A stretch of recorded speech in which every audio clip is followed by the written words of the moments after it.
Item: SCP-969. Object Class: Euclid.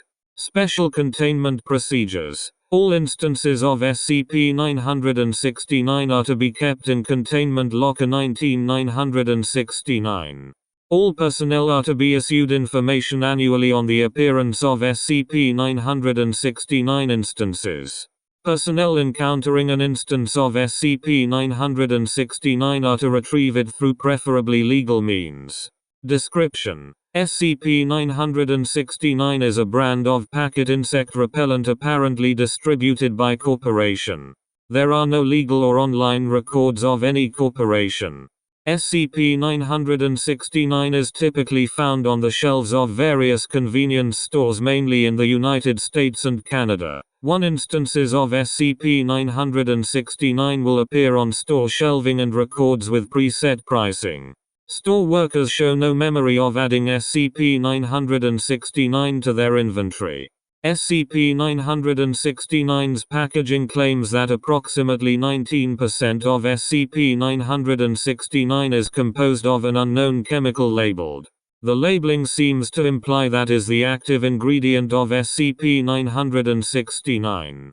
Researchers have isolated all other chemicals in SCP-969 but have been unable to identify, lending credence to its role as the active ingredient of SCP-969's effects.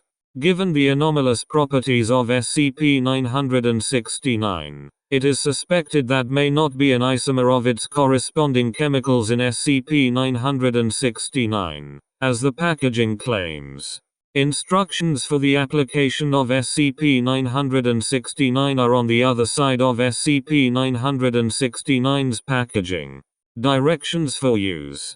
It is a violation of federal law to use this product in a manner inconsistent with its labeling. 2. Read all directions before using this product.